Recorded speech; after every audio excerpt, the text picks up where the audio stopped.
আসসালামু আলাইকুম প্রিয় দর্শক। অন্য মঞ্চের আলোচনায় আমাদের আজকের অতিথি। সুপ্রিয় দর্শক শ্রোতা মণ্ডলী, আপনারা এই মুহূর্তে আমাকে যে যেখান থেকে শুনছেন এবং পরবর্তী যে যেখান থেকে শুনবেন, আপনাদের সকলকে জানাই আমি আমার আন্তরিক অভিনন্দন এবং শুভেচ্ছা। আপনারা ব্যানার এবং হেডলাইন দেখে তো সবাই একটু অবাক হয়ে গেলেন না, যে উপদেষ্টা ও সহযোগীদের দেশ থেকে নিষেধাজ্ঞা। এটাই তো। তো এই বিষয়ে কথা বলার আগে বা বিষয়টা খোলাসা করার আগে আপনাদের সকলের কাছে আমি কৃতজ্ঞতা জানাই যে আমাকে আপনাদের ভালোবাসায় মধ্যে রাখার জন্য। এবং আমি বিএনপি বা জাতীয়তাবাদী দলের উদ্দেশ্যে সামান্য কিছু কথা বলতে চাই তার আগে, এবং তারপরেই বলছি বাকি বিষয়টা। বিএনপির যারা আছেন এই মুহূর্তে, আপনার ছাত্রদল, যুবদল, বিএনপির নেতা কর্মী যারা আছেন, তারা দেখেন আপনারা অনেক কিছুই করেছেন, আওয়ামী লীগের উপর অনেক নির্যাতন অত্যাচার করেছেন। সেই ক্ষেত্রে আপনাদেরও একটা ইয়ে আছে যে ভাই আওয়ামী লীগের 17 বছর করেছে তাই আমরা করেছি, সব ঠিক আছে। এটাতে আমি খুব একটা মাইন্ড করি নেই। তো আপনারা করেছেন, তবে সবচেয়ে মজার বিষয় কি জানেন, আপনারা যতটুকু না করেছেন তার চাইতে আপনাদেরকে পেছন থেকে ইন্ধন দিয়ে জামাত এনসিপি, মানে জামাত এবং এনসিপি এখানে কোনো পার্থক্য নেই, দুইটাই এক, দুইটাই একই সাপ একই বিষ। এরাই আপনাদের করিয়েছে, আর আপনাদেরকে এরা করিয়ে আপনারা যখন করতে গেছেন তখন পেছন থেকে আপনাদের ভিডিও ফুটেজগুলোই তুলে আমাদের কাছে পাঠিয়ে দিয়েছে জামাত এনসিপির লোকেরাই। দিয়ে দেওয়ার পরে এখন আমরা আপনাদেরকে প্রচার চালিয়েছি, আমরা আপনাদের উপর খেপেছি। এছাড়া বট বাহিনীও আপনাদের বিভিন্ন কর্মকাণ্ডে আপনাদেরকে উৎসাহ দিয়ে আপনাদের দ্বারা করিয়ে ওইটা করে ফেসবুক পত্রিকা মত্রিকায় সয়লাভ করেছে। সেটাতে বদনামী হয়েছেন কারা? আপনারা। হ্যাঁ, দুই একটা কাজ যে আপনারা একেবারে নিজস্ব ইচ্ছায় করেননি তা না, তবে এটার সূত্রপাত এই জামাতি এবং এনসিপি আলাদাই করেছে, এবং আপনারা সেখানে গিয়ে পড়েছেন। সুতরাং এই অবস্থায় এই মুহূর্তে, মানে গতকাল 13 তারিখ গেল, 13 তারিখ, আজকে 14 তারিখ, কালকে 15 তারিখ রোববার, সম্ভবত 16-17 তারিখ, তার মানে আপনাদের সরকার গঠিত হওয়ার আগ পর্যন্ত বা জনাব তারেক রহমান শপথ নেওয়ার আগ পর্যন্ত, প্রধানমন্ত্রী হওয়ার আগ পর্যন্ত এই সময়টায় কার্যত একরকম কোনো সরকারই নেই। হ্যাঁ, আপনারা তো বলতে হবে কেন ভাই ইন্ট্রিম আছে না? হ্যাঁ ভাই ইন্ট্রিম আছে। এটা কাহিনীটা হচ্ছে কি জানেন, আপনাদের একটা কথা স্মরণ করে দিই। 5 থেকে 9 তারিখ পর্যন্ত, 5ই আগস্ট 2024, 5ই আগস্ট থেকে 9 তারিখ পর্যন্ত যা কিছু করেছিল সমন্বয়করা, লুটপাট, চাঁদাবাজি, ধান্দাবাজি যা করেছিল, সেইটার জন্য বলেছে তখন কোনো সরকার ছিল না, সুতরাং এটা কোনো মামলা নাই, কিচ্ছু নাই, প্রমাণ নাই, সাক্ষী নাই, এই অবস্থা। এইটার দায় দায়িত্ব কেউ নেয়নি। ঠিক তেমনি এখন আপনারা শপথ নেওয়ার আগ পর্যন্ত যত যাই কিছুই ঘটবে তার দায় দায়িত্ব আপনাদের উপর বর্তাবে না, এটা 100% গ্যারান্টি দিই, কারণ আপনাদের সরকারই না, সরকার তো ইউনুস। সুতরাং আপনারা বুঝেন। তাহলে আপনাদেরকে যারা আপনাদেরকে ডেকে বুকে ডেকে পেছনে ছুরি মারছে, তাদেরকে যে আজকে সারাদিন যেই কাজটা হয়েছে এর চেয়ে আরো দ্বিগুণ হওয়া উচিত। আর এইটাকেই আপনারা এবং আমি নিজে, আমি ব্যক্তিগত, আমি নিজে আমি বলছি যে এটা ছাত্র জনতা এবং প্রেশার গ্রুপ। এইটাতে আমি বিএনপির কোনো দোষ দেখি না, ছাত্র জনতা এবং প্রেশার গ্রুপে করছে। কারণ এই শব্দগুলো তো আমরা এই গত 18 মাসে শিখেছি না, এরা করছে, এটা আপনারা করছেন না। এই ব্যাপারে আমরা বলবো না যে এটা বিএনপি করেছে, না না না, এটা প্রেশার গ্রুপ। আবার একটা কথা দেখেন, এখানে অনেকগুলো বাড়ি জ্বালানো হচ্ছে বা নিজেদের নিজেদের মধ্যে গন্ডগোল করেও কিন্তু আপনাদের নাম পেঁচানো হচ্ছে। জামাতিরা নিজেদের বাড়িঘর নিজেরা জ্বালাইয়া আপনাদের নাম দিচ্ছে। সুতরাং এগুলো কিন্তু অ্যালার্মিং। সুতরাং এই সমন্বয়কদের এক একটাকে খুঁজে বাইর করেন। এগুলো আপনারা যদি মনে করেন যে এগুলো আপনাদের ভাই ব্রাদার, ভুল করবেন। এই ভাই ব্রাদার, এই গুপ্ত দল, এগুলোই একসময় আমাদেরকে খেয়েছিল। এই গুপ্তরাই একসময় বেরিয়ে আসছে। আবার এটা মনে করেন না যে সব গুপ্ত চেনা হয়ে গেছে, না।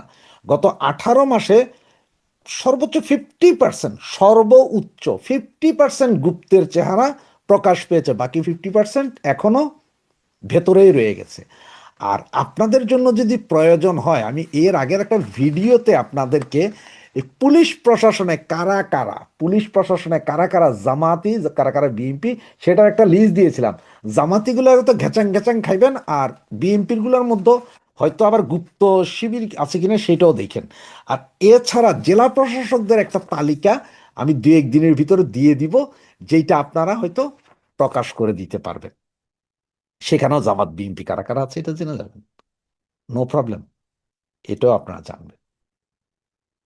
এগুলোকে কিন্তু আপনারা আগামী 72 ঘন্টার ভিতরে সাইজ করে দিতে হবে। আর সাইজ করে দিলে সেটা হবে যে প্রেসার গ্রুপ। এবং আমার মনে হয় আপনার আওয়ামী লীগের যারা সমর্থক বা যারা আছে, তারাও সবাই ওই যে আমার মতোই বলবে এটা প্রেসার গ্রুপ, ইহা ছাত্র জনতা, ইহা প্রেসার গ্রুপ, ইহা বিএনপি নয়। কারণ ওরা যা করেছে তাদের পাপের প্রায়শ্চিত্ত হইতে হবে।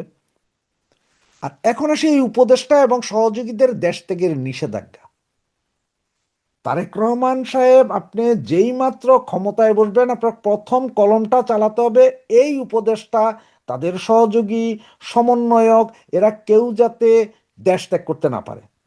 হ্যাঁ, উপদেষ্টা পরিচয় 17-18 জন, কিছু সচিব, কিছু পুলিশের লোকজন আছে যারা ওই যে ভাড়া করে আইনা বসাইছিল, এগুলা হয়তো জেলে নিয়ে যাইতে গেলে আপনার একটু লজ্জা লাগতে পারে যে এদের, এরা থাকার কারণে আমরা ক্ষমতায় এসেছি, লজ্জা লাগতে পারে। তাহলে এদেরকে আপনার জেলে নিন না। ওই যে এমপিদের জন্য ভবন তৈরি হয়েছিল, নেম প্লেটের কিছু জায়গা, কিছু রুম আপনি নিয়ে এইগুলার সবগুলার ওখানে ঢুকান, আগে এদের পরিবার সহ ঢুকাইয়া দুর্নীতি দমন কমিশনকে বলেন সরাসরি যে 48 ঘন্টার ভেতরে এদের শ্বেতপত্র দিতে। এবং শ্বেতপত্র দিবে 48 ঘন্টা, যদি না পারে তাহলে আরো 48 ঘন্টা দিবেন, কিন্তু যতক্ষণ এই শ্বেতপত্র না বেরোবে এগুলারও ওই নেম প্লেটের ভিতরে আটকান। এবং প্রতিদিন 1 জন 2 জন 3 জন যার যার শ্বেতপত্র, ওটা ওপেন ওপেন আপনার পত্রিকা এবং সাংবাদিক সম্মেলন করে একজনের নিয়োগ দেন যে তুমি বলতে থাকবা, নিরপেক্ষ তদন্ত করেন। এতে একটা লাভ হবে কি জানেন, এই যে আপনার বা আপনার দলের বিরুদ্ধে অতীতের যে দুর্নীতির কথা বলা হয়, এখনকার যে চাঁদাবাজির কথা বলা হয়, এগুলো সব মানুষ ভুলে যাবে। কারণ আপনি যদি এই একটা জায়গায় যদি এই খেলাটা দেখাইতে পারেন, আপনার জন্য 1000 গুণ লাভ। সুতরাং এদেরটা করেন। তার কারণ কি জানেন, গত 18 মাসে এরা যেই পরিমাণ দুর্নীতি করেছে, এটা পেপার পত্রিকাতে আসছে, বিভিন্ন টক শোতে বলছে যে বিগত আওয়ামী লীগ আমলের 100 বছর না, সেটা আপনাদের আমলেরটাও যদি হিসাব করে সব মিলিয়েও যা হয়েছে তার চেয়ে বেশি দুর্নীতি 18 বছরে, এই 18 মাসে হয়ে গেছে। এবং এই 18 মাসে এরা যে দুর্নীতি করেছে এইটার জন্য আগে ধরেন। এবং এটা যদি না করতে পারেন আপনার জন্য বিপদ আছে। কারণ হচ্ছে এই যে যে চুক্তিগুলো, নন ডিসক্লোজার যে চুক্তিগুলো করে আসছেন ওনারা, এইটা এখন আপনার মানবেন, মানতে হবে। এই যখন পরিস্থিতি, তখন আপনি দেশের মানুষকে কিভাবে বুঝাবেন? এই যে আপনারা যখন বলবে যে ভাই গ্যাসের দাম বৃদ্ধি কেন, এই এলএনজি কার জামাইয়ের তৎপরতায় এই এলএনজির কাহিনী ঘটলো, কে কত টাকায়, আমাদের যেখানে বিমানের দরকার না, আপনি নিজেই জানেন যে লন্ডন থেকে যখন বিমানগুলো যায় তখন 50%-এর উপর সিট খালি থাকে, কিন্তু আমরা বিমানের টিকিট পাই না। টিকিটের দাম দেখানো হয় 3000, 2500, 2000, টিকিট নাই, কিন্তু যাইতে খালি যায়। তো পৃথিবীর বিভিন্ন দেশ থেকে খালি যায়, মিডল ইস্ট ছাড়া। সুতরাং এই যে খালি যায়, এর ভিতরে আবার এতগুলো বিমান, কি কারণে, কি চুক্তিতে? এই যে বন্দর দিব, ওই দিব, সেই দিব, এগুলো বলতেছে, চুক্তি করে আসছে, এগুলো সবগুলোর দায় কিন্তু আপনার ঘাড়ে, প্রচণ্ড দেনা আপনার ঘাড়ে। 18 মাসে যে ঋণ সরকার করেছে, এই সরকার যে ঋণ করেছে এই ইন্ট্রিম গভর্নমেন্ট, তাতে কি হয়েছে জানেন, এই ইন্ট্রিম গভর্নমেন্টের এই ঋণ পুরোটা আপনার ঘাড়ে। তারা 2বার টাকা ছাপিয়েছে, এরপরও তো ঋণের পর ঋণ নিয়েছে। সুতরাং এরা যতই 2 4 6 আপনাদের বুঝাক, ওইটা বুঝেন না। 7 5 14, 2 টিয়া 9, ওই হিসাব করছে এরা। এগুলো সবগুলার আটকা, 1 টাকাও বাইরে যায়। এবং এর মধ্যে যে 3 4 জন যারা সমন্বয়ক, যারা এমপি হয়েছে, তাদেরও আটকায় ফেলান, কোনো সমস্যা নাই। দেখবেন বাংলাদেশের মানুষ আপনাদের এই সমর্থন করে, আপনাদেরকে সমর্থন করবে, কথাটা মানেন, আপনাদের এই সমর্থন করবে। এদের সবগুলার আটকায়া প্রথমে তদন্ত করেন, আসলে প্রকৃত তদন্ত করেন, যে দুর্নীতি করে না তারা ছেড়ে দেন, আর যে বেটা করছে তারে আটকান, ঢুকান। কিসের নোবেল প্রাইজ আর কিসের ইয়ে, এই শফিক মফিক নোবেল ইউনুস মিনুস যা আছে, লামিয়া মোর্শেদ ফোর্শেদ যা আছে সবগুলো ঢুকান। এদের কার কত সম্পদ, এই যে রিজওয়ানা মহিলা ক্লাবের নাম দিয়া 2.5 কাঠার জমি দখল করছে, এগুলো সবগুলার ঢুকাই ফেলেন, সবগুলার আটকান। সুতরাং উপদেষ্টা ও সহযোগীদের এবং টোটাল সমন্বয়ক এবং যারা যারা সমন্বয়কদের সাথে ছিল সবগুলারে ঘাটাঘাট আটকায়া ফেলান। আটকায়া এদের তদন্ত করেন। কই পাইলো, এই যে হান্নান মাসুদ কোটি কোটি টাকা 18 মাসে কই পাইলো, জনাব তারেক রহমান আপনি নিজেও জানেন যে কোন পৃথিবীর কোনো ব্যবসা দিয়া বা চাঁদাবাজি করেও আপনার ওই যে রাস্তাঘাটে যদি 10 টাকা 20 টাকা যারা চাঁদাবাজি করে তারাও এত টাকা, কত কোটি টাকা। কারণ আপনি জানেন যে ডিসি নিয়োগের 300 কোটি টাকার চেক জালিয়াতি, চেক, সেটাও আপনি জানেন। এটা সমন্বয়করা বিভিন্ন পর্যায়ে ডিসি এসপি পুলিশ অমুক তমুক কোটি কোটি টাকা কামাইছে। তো সেই দায়ভার আপনি নিবেন কেন, আপনার দল নিবে কেন? যেহেতু আপনি 17 বছর বিদেশে এখানে ছিলেন, এখানে দেখছেন এমপিদেরও আটকায় ফেলায়, ওই রকম সবগুলার আটকায় ফেলান এবং এদের নিষেধাজ্ঞা দিবেন। প্রথম কলম শপথ নিয়ে 2 সেকেন্ড দেরি না করে স্ট্রেট অর্ডার দেন, এয়ারপোর্টে এরা কেউ এয়ারপোর্ট ক্রস করতে পারবে না যতক্ষণ না এদের বিরুদ্ধে বিচার কার্য শেষ হয়। দুদকের তদন্তে যদি কেউ নিরপরাধ সাব্যস্ত হয় তাকে ছেড়ে দেন, তুমি যাও। যদি ইয়ে করতে না পারে ধরেন। আর ওইভাবে যদি না পারেন, বাংলাদেশে আরেকটা আইন আছে, আরেকটা আইন আছে না, যে আপনার ওই যে ইয়ে ছাড়া ধরা যায়, যে আপনার জীবনের প্রতি হুমকি আছে বিদায় পুলিশ আপনাকে কাস্টডিতে নিল, সেই আইনটাতে 54 না জানে 56 ধারায় বিশেষ ক্ষমতা আইন না কি জানে, ওই আইনে আগে আটকান, এরপরে তদন্ত করেন। তদন্ত করতে 15 থেকে 20 দিন লাগবে মিনিমাম, তদন্ত আগে ফাঁসাইতে, এরপরে তো বাকি তদন্ত। কিন্তু প্রত্যেকটা কাজ ওপেন ওপেন করবেন, মানে প্রতিদিনের কাহিনী প্রতিদিন বলবেন, প্রতিদিনের কাহিনী প্রতিদিন। প্রয়োজনে পত্রিকা টিভি সাংবাদিক সব নিয়ে এট এ টাইম অ্যাটাক করে করে দেখেন যে কার কোথায় কি ডিসপুট আছে, ধরে ফেলেন, দেখেন আপনি কই যান। গ্যারেন্টি দিচ্ছে যে আপনার জনপ্রিয়তা এখন যা আছে তার চেয়ে আরো 10 গুণ বাড়বে। আসসালামু আলাইকুম রহমতুল্লাহি ওয়া বারাকাতুহু। সম্মানিত দর্শক, ত্রয়োদশ জাতীয় সংসদ নির্বাচনে বিএনপির ভূমিধস বিজয় এবং একই নির্বাচনে প্রধান বিরোধী দল হিসেবে জাতীয় পার্টির পরিবর্তে জামাতের ভূমিধস বিজয় রীতিমতো বিস্ময়কর।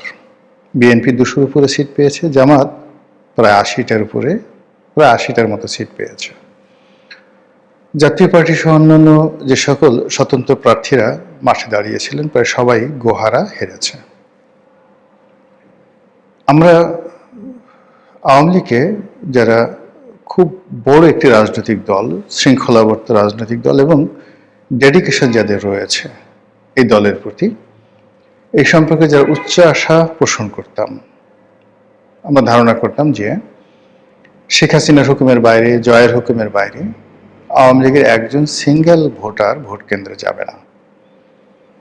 কিন্তু বাস্তবতা হলো যে সকল একেবারে সন্দেহ অবিশ্বাস দূর করে দিয়ে এই নির্বাচনে যত সংখ্যক ভোটার ভোট কেন্দ্রে উপস্থিত হয়েছেন এবং যেভাবে শান্তিপূর্ণভাবে ভোট দিয়েছেন, ভোটে অংশগ্রহণ করেছেন, সেটা আওয়ামী লীগ যদি সঠিকভাবে গ্রহণ না করে এবং এই নির্বাচনের ফলাফলকে যদি আওয়ামী লীগ তাদের আত্মসমালোচনার হাতিয়ার হিসেবে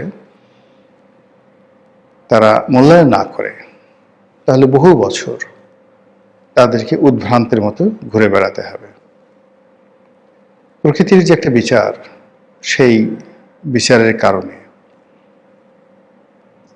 আওয়ামী লীগের যে পতন হলো, সেই পতনের জন্য যতটা না জনগণ দায়ী, যতটা না দেশের মানুষ রাজপথে নেমে এসেছিল, কিংবা যতটা না আওয়ামী লীগ করেছে জনগণের বিরুদ্ধে, তার চেয়ে সবচেয়ে বড় বিষয় হলো প্রকৃতি এমন সব ঘটনা ঘটিয়ে দিয়েছে যে ঘটনার ফলে 15 বছরের একটি শক্তিশালী শাসনের পতন হয়েছে।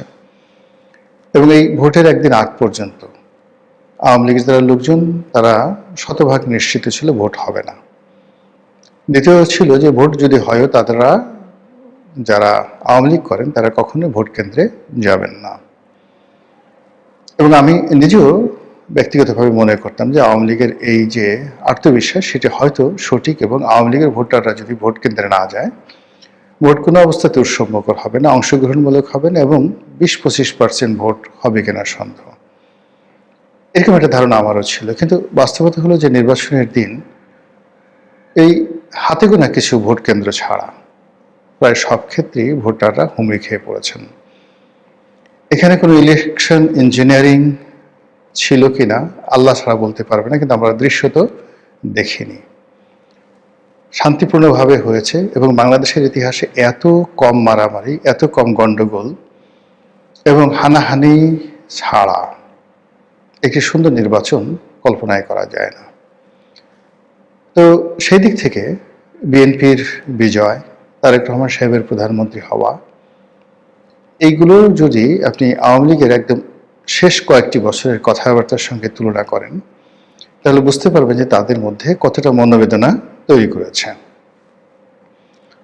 তারা কোনো অবস্থাতেই তারেক রহমান সাহেবকে কোনো রাজনৈতিক ব্যক্তিত্ব মনে করতেন না। স্বয়ং প্রধানমন্ত্রী শেখ হাসিনা থেকে শুরু করে তার যারা লোকজন রয়েছেন তারা মনে করতেন যে অর্বাচীন বালক, এর দ্বারা কোনোদিন নির্বাচন করা সম্ভব হবে না, দেশ পরিচালনা তো দূরের কথা, দল পরিচালনা করাও সম্ভব নয়।